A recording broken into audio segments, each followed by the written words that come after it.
ایران پر امریکہ اور اسرائیل کے حملوں سے شروع ہونے والی جنگ اور اس کے بعد ایران کی جوابی کارروائی کا اثر ویسے تو مشرق وسطیٰ کے تمام ممالک پر پڑا، لیکن اگر دیکھا جائے تو متحدہ عرب امارات کو ایرانی کارروائی کا سب سے زیادہ خمیازہ بھگتنا پڑا۔ ایران نے UAE پر 2000 سے زیادہ ڈرون حملے کیے۔ انفیکٹ امریکہ کی طرف سے جنگ بندی کے بعد بھی صرف کچھ دن پہلے گزشتہ اتوار کو ابو ظہبی میں ایک نیوکلیئر پاور فیسلٹی کے قریب ڈرون حملہ ہوا، جسے متحدہ عرب امارات نے ایک خطرناک ایسکلیشن قرار دیا۔ دنیا بھر کے ممالک بشمول پاکستان نے اس حملے کی مذمت کی۔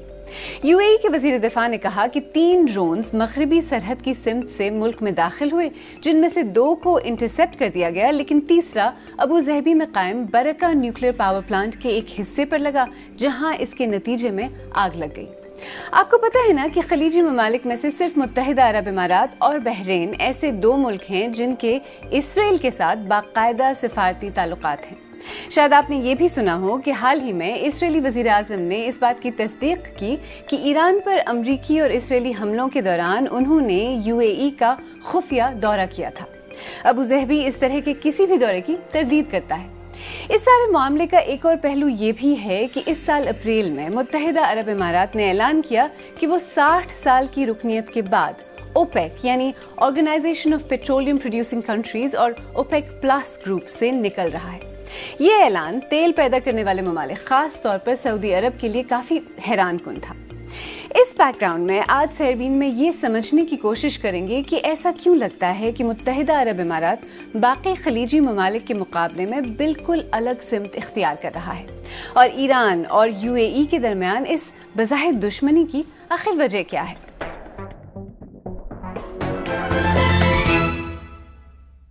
آئیں سب سے پہلے یہ سمجھنے کی کوشش کرتے ہیں کہ کیا ایران پر حملوں اور اس کے بعد شروع ہونے والی جنگ کے دوران اسرائیلی وزیر اعظم بنیامن نیتنیاہو واقعی UAE گئے تھے؟ کیوں گئے تھے؟ اور اگر گئے بھی تھے تو UAE اس سے انکار کیوں کر رہا ہے؟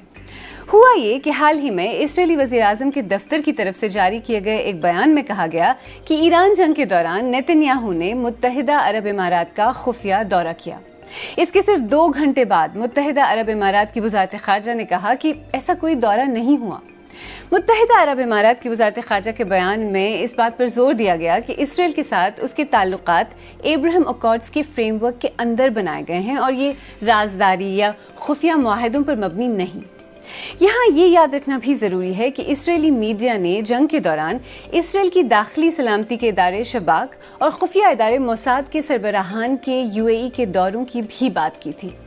پہلا سوال جو ذہن میں آتا ہے وہ یہ ہے کہ متحدہ عرب امارات نے اسرائیلی وزیر اعظم کے دفتر سے جاری ہونے والے بیان کی تردید کیوں کی، اور اس سے بھی پہلے اسرائیلی وزیر اعظم کے دفتر نے یہ بیان جاری کیوں کیا؟ دیکھیں، اسرائیل میں اس طرح کے دوروں کی تفصیلات عام طور پر سب سے پہلے سیاسی اور سیکیورٹی رپورٹرز کے ذریعے میڈیا میں سامنے آتی ہیں، اور وزیر اعظم کا دفتر براہ راست اور سرکاری طور پر اس طرح اعلان نہیں کرتا۔ مبصرین کے مطابق نیتنیاہو کے دورے کی خبر کا اس طرح سامنے آنا بنیادی طور پر اندرونی اسرائیلی سیاست اور موجودہ انتخابی ماحول سے جڑا ہے۔ دوسری طرف ایسا لگتا ہے کہ متحدہ عرب امارات اسرائیل کے ساتھ اپنے سیکیورٹی تعلقات کو عوامی سطح پر اجاگر نہیں کرنا چاہتا، کیونکہ اس سے ایران کے ساتھ کشیدگی میں اضافہ ہو سکتا ہے۔ ایک دلچسپ ڈیٹیل یہ بھی ہے کہ ریسنٹلی اسرائیل میں امریکی سفیر مائک ہکبی نے ایکسیوس ویب سائٹ کی اس رپورٹ کی تصدیق کی جس میں کہا گیا تھا کہ اسرائیل نے اپنا فضائی حملوں سے حفاظت کے لیے بنایا گیا دفاعی نظام آئرن ڈوم سسٹم UAE بھیجا ہے۔ یعنی اگر ایک طرف اتنے قریبی تعلقات ہیں کہ اسرائیل UAE کو اپنے ڈیفنس اسٹریٹجی میں شامل کر رہا ہے، تو پھر متحدہ عرب امارات کی طرف سے تردید کی اصل وجہ کیا ہو سکتی ہے؟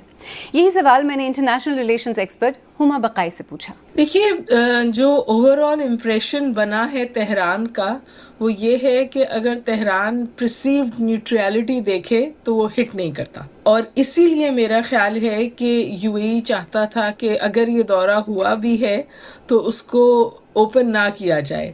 ایز از یہ بات تو طے ہے نا کہ in the scheme of things ان 3 مہینوں میں سعودی عربیہ کا ٹلٹ نیوٹرل بھی رہا، ایران کی طرف بھی رہا، پاکستان کے ساتھ بھی کنورجنس ہوئی اور وہ ڈپلومیٹک ایفرٹس کو سپورٹ بھی کرتا رہا۔ اس کے برخلاف UAE کا یا تو وہ خاموش رہے یا ان کا سٹیٹمنٹ اس کے خلاف آیا۔ ایسی صورتحال میں اس وزٹ کے بارے میں جا کر بات کر لی، کیونکہ ان کی ایک ڈومیسٹک کمپلشن تھی، اس طور پہ سامنے آتا ہے جیسے اتحادیوں کی سینسٹیوٹی جو ہے وہ اتنی اہم نہیں ہے. اور یہ بات تواتر کے ساتھ سامنے آ رہی ہے کہ جب اسرائیل اور امریکہ کی کنورجنس اور کنسنسس ہوتا ہے تو اتحادی پرائیورٹی نہیں رہتے، چاہے وہ یورپ ہو اور چاہے وہ ویسٹ ایشیا ہو. اور میرا خیال ہے کہ اسی سوچ کو تقویت ملی جب اس وزٹ کو اسرائیل نے کھولا اور انہوں نے ڈینائل دی. تو آپ کو لگتا کیا ہے کہ بنیامن نیتنیاہو جنگ کے دوران یو اے ای کیوں گئے؟ اور اب اگر گئے بھی، آپ نے تھوڑا بہت اشارہ تو اس کی طرف اپنے پچھلے جواب میں کیا، لیکن اس وقت اس کا اعلان کرنے کی کیا ضرورت؟ میرا خیال ہے کہ وہ انٹرنلی بہت مشکل میں ہیں اور وہ بہت سارا کرٹیسزم فیس کر رہے ہیں. بالخصوص ان سے تقریباً یہ کہا جا رہا ہے کہ آپ نے ایک بہت اچھا موقع گنوا دیا. اور جب بھی پیس پروسیس ڈیریل ہونے لگتی ہے، جو آوازیں آپ کو اسرائیل کی طرف سے آتی ہیں وہ بالکل واضح ہوتی ہیں. وہ چاہتے ہیں کہ دوبارہ ایران پہ اٹیک شروع ہو، وار ریزیوم ہو. تو جب ظاہر ہے کہ اسرائیل کی یہ خواہش ہے تو یہ obvious ہو جاتا ہے کہ وہ یو اے ای کیوں گئے، کیونکہ یو اے ای میں ان کو وہ سافٹ کارنر نظر آیا جہاں سے یہ جنگ جاری رکھی جا سکتی ہے. دیکھیں، ایران اور متحدہ عرب امارات میں کوئی خاص دوستی نہیں، یہ بات تو واضح ہے. دونوں کے درمیان تلخیاں، بد اعتمادی اور اختلافات اس جنگ میں کھل کر سامنے آئے. کئی مبصرین کے مطابق ایران نے امریکہ اور اسرائیل کے خلاف اپنی جوابی کارروائی کے لیے خاص طور پر متحدہ عرب امارات کو منتخب کیا. انفیکٹ ایران یہ بھی کہہ چکا ہے کہ اگر امریکہ یا اسرائیل نے دوبارہ حملہ کیا تو ایران یو اے ای پر حملوں کی شدت میں اضافہ کر دے گا. متحدہ عرب امارات پر ایرانی حملوں کی شدت کا اندازہ یو اے ای کی وزارت دفاع کی طرف سے جاری ہونے والے کچھ فگرز سے ہی ہو جاتا ہے. ان اعداد و شمار کے مطابق فروری میں شروع ہونے والی جنگ کے بعد متحدہ عرب امارات پر 551 بیلسٹک میسائلز، 29 کروز میسائلز اور 2265 ڈرون سے حملے کیے گئے. حال ہی میں امریکی اخبار وال اسٹریٹ جرنل میں شائع ہونے والی ایک رپورٹ کے مطابق یو اے ای نے بھی ایران پر حملے کیے، حالانکہ اس نے اب تک یہ بات عوامی سطح پر تسلیم نہیں کی ہے. رپورٹ کے مطابق ان حملوں میں ایران کے جزیرہ لوان میں تیل کی ایک ریفائنری پر اپریل میں ہونے والا حملہ بھی شامل ہے. میں نے مشرق وسطی کے امور کے ماہر راشد حسین سے پوچھا کہ جب کچھ عرصہ پہلے سعودی عرب نے ایران کے ساتھ تعلقات بحال کرنے چاہے تو یو اے ای نے بھی ایسی کوشش کی تو تھی، اس کا کیا ہوا؟ کیوں بات آگے نہیں بڑھ سکی؟ دیکھیں، اس میں پھر بہت سارے اسپینرز آ گئے اس پورے پروسیس میں جنہوں نے اس کو ہلکا کر دیا. مثال کے طور پر ٹرمپ برسر اقتدار آ جاتے ہیں اور ٹرمپ نے ایک بہت اینٹی ایران پوزیشن بہت واضح طریقے سے یو اے نے دیکھا کہ ہمارے بچاؤ کے لیے ہمیں امریکہ سے اور ٹرمپ سے سیکورٹی چاہیے، تو یہ اس سے قریب تر ہوتے چلے گئے. ایون یہاں تک کہ پوری اگر گلف اسٹیٹس میں سب سے زیادہ کسی نے انویسٹمنٹ کی بات کی جو کہ ٹرمپ کی ایک بہت بڑی ڈیمانڈ تھی، وہ یو اے ای نے کی جب 1.4 کھرب ڈالر 1.4 ٹریلین ڈالرز کی کمٹمنٹ کی انہوں نے کہ ہم امریکہ میں انویسٹ کریں گے. یہ بہت بڑی کمٹمنٹ تھی. ایون سعودی عربیہ 1 ٹریلین تک گیا تھا، اس سے آگے نہیں گیا. پھر ابراہمک اکارڈ میں یہ گزشتہ 2-3 سالوں میں جو ان کے ہاں ایک بڑی تیزی آئی کہ ہمیں اکنامک ڈیولپمنٹ کرنی ہے اور اس کے لیے انہیں ایک شارٹ کٹ یہ لگا کہ ہم اسرائیلیوں سے قریب آ جائیں. ان کی ٹیکنالوجی، ان کی انویسٹمنٹس لے کے آتے ہیں یو اے ای میں، دبئی میں. تو اس کی وجہ سے یہ مزید اس گروپ کی طرف، اس خیمے کی طرف جانے لگے جو کہ امریکہ اور اسرائیل کا تھا. اور اگر سچی بات یہ ہے کہ اگر کسی نے ان کی مدد کی اس جنگ کے دوران تو وہ اسرائیلیوں نے کسی حد تک دی جب انہیں ڈوم دیا. تو ایک کنورجنس آف انٹرسٹ ان کا اسرائیل سے ہوا، امریکہ سے ہوا، اور اس کی ایک بنیادی شرط یہ تھی کہ ایران سے دوری، ایران سے سختی. خیر، اس تازہ اسکلیشن سے پہلے بھی ایران اور متحدہ عرب امارات کے درمیان تعلقات بہت اچھے نہیں تھے. دیکھیں، اسرائیل کے قیام اور پھر ایران کے اسلامی انقلاب کے بعد عرب ممالک نے مجموعی طور پر اسرائیل کو ایک مستقل حریف اور علاقائی استحکام کے لیے خطرے کے طور پر اور ایران کو ایک ایسے ملک کے طور پر دیکھا ہے جو کہ علاقے میں اپنی بالادستی قائم کرنا چاہتا ہے. لیکن متحدہ عرب امارات کا موقف شروع سے ہی مختلف رہا ہے. اس کی نظر میں علاقائی استحکام کو سب سے بڑا خطرہ اسرائیل سے نہیں، ایران سے ہے. یو اے ای کے اس موقف کی 2-3 وجوہات ہیں.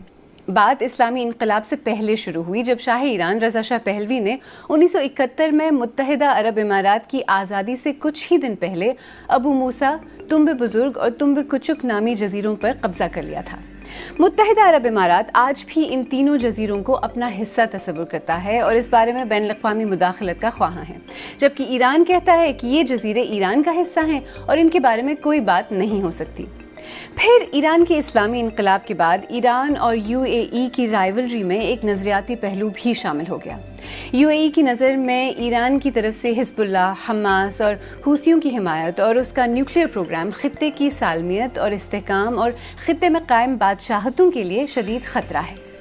2011 کی عرب سپرنگ شاید آپ کو یاد ہو، مختلف عرب ممالک میں جمہوریت اور سیاسی آزادی کے لیے تحریکیں شروع ہوئی تھیں۔ اس کے بعد متحدہ عرب امارات نے خطے میں ایران کے اثر و رسوخ کو محدود کرنے کے لیے کئی محاذوں پر سرگرم کردار ادا کیا۔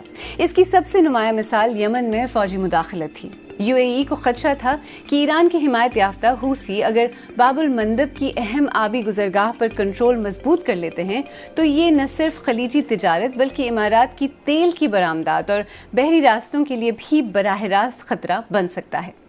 تو کیا ایران کے ساتھ یو اے ای کی رائیولری نے اسے دیگر خلیجی ممالک سے بھی دور کر دیا ہے؟ جی ایبسولوٹلی ہے۔ دیکھیے جو پورا آپ کو یاد ہے نا دا شیعہ کریسنٹ کہا جاتا تھا، اور سنی شیعہ میجورٹی ایریاز میں سنی لیڈرشپ جو تھی وہ اپنے آپ کو امپوزڈ رکھتی تھی، منارکیز تھیں، بحرین تھا، عراق تھا، تو ایک شیعاز کے ساتھ مسٹرسٹ تو تھا، اور جس کو ہمیشہ ویسٹرن ورلڈ نے اور اسرائیل نے ہوا بھی دی، تو وہ اوور نائٹ تو ختم نہیں ہوگا۔ پوری جو پراکسیز کی پالیٹکس تھی، جو سارے منامہ ڈائلاگس تھے، elephant in the room used to be Iran, کہ کس طور ایران کو ایڈریس اور ہینڈل کیا جائے، اور نہ میں سمجھتی ہوں کہ یہ مسٹرسٹ اوور نائٹ ختم ہوا ہے۔ یہ انٹرنیشنل ریلیشنز کی پریگمیٹزم ہے، یہ سروائیول اسٹریٹجی ہے ان سم ویز، جو سعودی عربیہ نے بھی یہ فٹ ورک کیا ہے، اور یو اے ای بھی اوپنلی نہیں کر رہا، لیکن اس کی طرف دیکھ ضرور رہا ہے۔ اور دیکھیے جی یہ جو ڈوم انہوں نے پرووائڈ کیا، یہ اسرائیلیوں نے یوکرین کو بھی نہیں دیا تھا جب یوکرین پر رشیا کے حملے ہو رہے تھے، لیکن انہوں نے یو اے ای کو یہ پرووائڈ کیا، تو اسرائیل بھی چاہتا ہے کہ یو اے ای انہی کی فولڈ میں رہے۔ اگر ہم اب اسرائیل اور یو اے ای کے جو تعلقات ہیں ان کے بارے میں بات کریں، جیسے کہ آپ نے کہا ان کے اسپیشلی ابراہیم اکارڈز کے بعد کافی قریبی معاشی سیکیورٹی صرف تعلقات ڈیولپ ہوئے ہیں، بہت تیزی سے ڈیولپ ہوئے ہیں، وہ جو ریلیشن شپ ہے یہ عرب دنیا کے لیے کتنا بڑا چیلنج ہے؟ دیکھیے جی ہمارے in our part of the world تو جتنے بھی مقالے لکھے جا رہے ہیں اور جتنے بھی مبصرین ہیں، اس میں ایک آپ کو کنسنسس ملتا ہے، اور وہ کنسنسس یہ ہے کہ ویسٹ ایشیا کا سیکیورٹی آرکیٹیکچر تبدیل ہو نہیں رہا، ہو گیا ہے، and it is for good.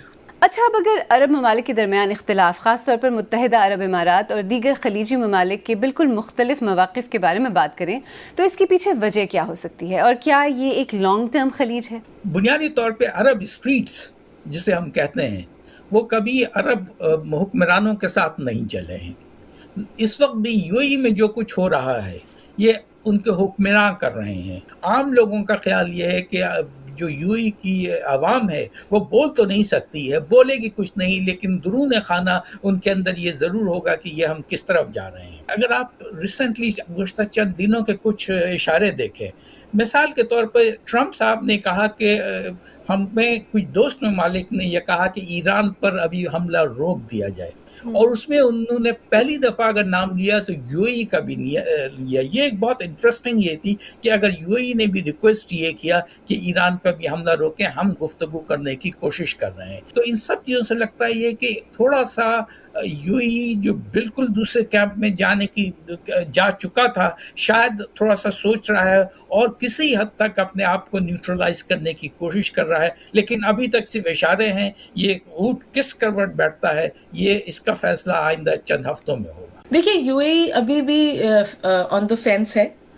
میں نہیں سمجھتی کہ یو اے ای نے اپنے تعلقات امریکہ یا اسرائیل سے فورگو کر دیے ہیں، یا وہ اتنا آگے گیا ہے جتنا کہ سعودی عربیہ گیا ہے، لیکن میں یہ ضرور سمجھتی ہوں کہ وہ ایک نیوٹریلٹی رکھنا چاہتا ہے تاکہ اس کو ڈائریکٹلی ہٹ نہ کیا جائے، بیکاز یو اے ای میں ایک بالکل کنسنسس ہے کہ let's get back on our feet again. وہاں کے جو لوگ ہیں، میں نے سنا ہے کہ وہ فون پر بھی اس حوالے سے بات کرتے ہوئے ڈرتے ہیں کہ وہاں پہ کس قسم کا سیکیورٹی الرٹ یا سیکیورٹی تھریٹ ہے، تو ظاہر ہے یو اے ای جتنی جلدی ہو سکے واپس اپنا وہ امیج ریسٹور کرنا چاہتا ہے. اور جیسے ٹورزم ہے, جیسے بزنس ہے, جیسے انویسٹمنٹ ہے, یو اے از ڈیسپریٹ کہ وہ نارملائز ہو جائے, یا ایون ایمریٹس کی فلائٹس ہیں, تو اس کے لیے ضروری ہے کہ وہ ایک آن دا فینس سچویشن رکھے جہاں وہ اسرائیل کے ساتھ بھی گڈ اسپیس میں ہو اور شاید تہران کے ساتھ کانفلکٹ میں نہ ہو. دیکھیں, اس اختلاف کا آغاز کسی حد تک ایبراہم اکارڈ سے ہوا. ایبراہم اکارڈز دراصل ان سفارتی سمجھوتوں کا سلسلہ ہیں جو امریکہ کی ثالثی میں اسرائیل اور کئی عرب اور مسلم اکثریتی ممالک کے درمیان طے پائے. 15 ستمبر 2020 کو وائٹ ہاؤس میں باضابطہ طور پر دستخط کیے جانے والے یہ معاہدے اس لحاظ سے غیر معمولی سمجھے گئے کہ 1994 میں اردن کے امن معاہدے کے بعد پہلی بار کسی عرب ملک نے اسرائیل کے ساتھ کھلے عام سفارتی تعلقات قائم کیے. ان ممالک میں متحدہ عرب امارات، بحرین اور مراکش شامل تھے. امریکہ کی سفارتی کوششوں کے باوجود سعودی عرب سمیت دیگر عرب اور خلیجی ممالک نے ان پر دستخط نہیں کیے. امریکی صدر ڈونلڈ ٹرمپ کئی بار یہ کہہ چکے ہیں کہ وہ ایبراہم اکارڈز کا دائرہ مزید وسیع کرنا چاہتے ہیں. ٹرمپ، جنہوں نے اپنی پہلی صدارتی ٹرم کے دوران ان معاہدوں میں مرکزی کردار ادا کیا تھا، چاہتے ہیں کہ خاص طور پر سعودی عرب بھی اس عمل کا حصہ بنے. لیکن غزہ میں اسرائیل کی جنگ اور بڑے پیمانے پر تباہی کے بعد فی الحال ایسا ہوتا نظر نہیں آ رہا. یہاں یہ یاد رکھنا بھی ضروری ہے کہ ایبراہم اکارڈز پر دستخط کے بعد اسرائیل اور متحدہ عرب امارات کے درمیان دفاعی اور انٹیلیجنس تعاون میں تیزی سے اضافہ ہوا ہے. اسرائیل کی اسلحہ ساز کمپنی ایلبٹ سسٹمز نے بھی یو اے ای میں اپنی ایک سبسڈری قائم کر لی ہے. جیسا کہ ہم نے پہلے ذکر کیا، ایران میں ہونے والی موجودہ جنگ کے دوران اسرائیل نے اپنی آئرن ڈوم میزائل دفاعی ٹیکنالوجی بھی متحدہ عرب امارات کو فراہم کی، اور اطلاعات کے مطابق اس نظام کو چلانے کے لیے درجنوں اسرائیلی اہلکار بھی وہاں تعینات کیے گئے. عرب دنیا میں اس نوعیت کا دفاعی تعاون اس سے پہلے کہیں اور سامنے نہیں آیا. ایران پر امریکی اور اسرائیلی حملوں کے بعد مشرق وسطیٰ میں شروع ہونے والی جنگ اور اس کے بعد متحدہ عرب امارات اور اسرائیل کے تعلقات خود یو اے ای کے لیے بھی ایک چیلنج بن کر سامنے آئے ہیں. ماہرین کے مطابق ایک ایسے خلیجی ملک کے طور پر جو ایک عالمی مالیاتی مرکز سمجھا جاتا ہے، امریکہ کا قریبی اتحادی ہے، جہاں امریکی فوجی تنصیبات موجود ہیں اور جس کے اسرائیل سے کھلے اور واضح تعلقات ہیں، یو اے ای اب ایران کی نظر میں ایک اہم ہدف بن گیا ہے. حال ہی میں سعودی عرب کے سابق انٹیلیجنس سربراہ شہزادہ ترکی الفیصل نے ایک مضمون میں اسرائیل پر الزام عائد کیا کہ وہ خطے میں اپنی مرضی مسلط کرنے کے لیے سعودی عرب اور ایران کے درمیان جنگ بھڑکانا چاہتا ہے. دوسری طرف یو اے ای کا اسرائیل کے ساتھ بڑھتا ہوا تعاون ایران کو مزید مشتعل کرنے کا سبب بھی بن سکتا ہے، جسے یو اے ای اپنی سلامتی کے لیے سب سے بڑا خطرہ تصور کرتا ہے. مبصرین کہتے ہیں کہ یہی پالیسی متحدہ عرب امارات کو سعودی عرب اور خلیجی خطے کے دیگر ممالک سے اور بھی دور لے جا سکتی ہے، جہاں اب اسرائیل کو خطے میں عدم استحکام پیدا کرنے والی بڑی طاقت کے طور پر دیکھا جانے لگا ہے. ماہرین کے مطابق متحدہ عرب امارات کی مستقبل کی حکمت عملی کے بارے میں سوچیں تو ایسا لگتا ہے کہ اس کے نزدیک اسرائیل ایک ایسا سیکیورٹی پارٹنر ہے جو اس کی معیشت اور علاقائی مفادات کے لیے تحفظ فراہم کر سکتا ہے. تو اس سب کا متحدہ عرب امارات کے مستقبل کے لیے، عرب دنیا میں اس کی سٹینڈنگ کے لیے کیا معنی ہے؟ کیا یہ اختلاف عرب ممالک کے درمیان ایک لانگ ٹرم سپلٹ کی عکاسی کرتا ہے؟ کہ یہ جب ایران اسرائیل کی وار، ایران اور یہ وار شروع ہوئی اور یو اے ای پہ بہت زیادہ اس کے ایرانی ہٹ کرنے لگے، تو اس کے بعد انہوں نے کہا کہ ہمیں بہت افسوس ہوا. انہوں نے بہت کرٹیسائز کیا جی سی سی کو کہ ایسی دوستی کا کیا فائدہ کہ کوئی ہماری مدد کو نہیں آیا اس طریقے سے، سوائے انہوں نے جی سی سی نے زبانی جمع خرچ تو کیا لیکن کوئی سپورٹ میں نہیں آیا. اور اس کا دوسرا مطلب یہ نکل سکتا ہے کہ ان کا کہنا یہ تھا کہ اگر ہماری سپورٹ میں کوئی آیا تو اسرائیل آیا. تو لگتا یہ ہے کہ ایک نئی پیش بندی ہو رہی ہے وہاں، ایک طرف اسرائیل، یو اے ای اور کسی حد تک امریکن سپورٹ، اور اس کے ساتھ شاید انڈیا ہو. انڈیا اگرچہ ابھی تک اس نے کھل کر کے وہ ڈیفنس پیکٹ سائن نہیں کیا ہے. توقع یہ تھی کہ جب مودی صاحب گزشتہ دفعہ 5-6 گھنٹوں کے لیے آئے تھے تو شاید وہ ڈیفنس پیکٹ سائن ہو جائے. انڈیا اس سے بچ کر کے نکل گیا ہے اب تک. لیکن بہرحال ایک طرف یہ گروپ ہوگا، دوسری طرف سعودی عرب، جی سی سی کے مختلف ممالک جس میں قطر اور کویت بھی ہیں جو اس وقت پاکستان سے غالباً ان کی بات چیت پہ چل رہی ہے، ترکیہ اور پاکستان، یہ ایک اور گروپ ہوگا. اور اس گروپ کی غالباً کوشش یہ ہو رہی ہے کہ ایران سے تعلقات بہتر بنائے جائیں. پروگرام کے آغاز میں ہم نے 2 سوال پوچھے تھے. کیا متحدہ عرب امارات باقی خلیجی ممالک کے مقابلے میں بالکل الگ سمت اختیار کر رہا ہے؟ اور ایران اور UAE کے درمیان اس بظاہر دشمنی کی آخر وجہ کیا ہے؟ پہلے سوال کا جواب کسی حد تک دوسرے سوال کے جواب سے جڑا ہوا ہے.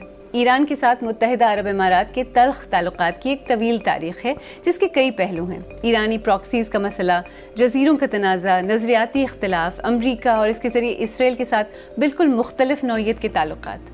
یہ بات واضح ہے کہ ایران اور UAE کسی بھی صورت ایک کیمپ میں نہیں ہے، اور ایران کے خلاف ہونے والی جنگ کے نتیجے میں پیدا ہونے والی جیو پولیٹیکل گراؤنڈ ریالٹی میں اس کا ایک نتیجہ یہ نکلا ہے کہ UAE صرف ایران سے ہی نہیں بلکہ دیگر عرب ممالک سے بھی دور ہو گیا ہے، اور اسی وجہ سے اس نے خود کو واضح طور پر امریکہ اور اسرائیل کے کیمپ میں شامل کر دیا ہے. اس فیصلے نے فی الحال متحدہ عرب امارات کو بظاہر عرب ممالک سے کسی حد تک دور ضرور کر دیا ہے. مبصرین کہتے ہیں کہ اس سے ملک کے لیے شاید نئے مواقع اور دروازے کھل رہے ہیں، لیکن ساتھ ہی شاید اس کی وجہ سے UAE کو درپیش سفارتی چیلنجز میں مزید اضافہ ہو سکتا ہے.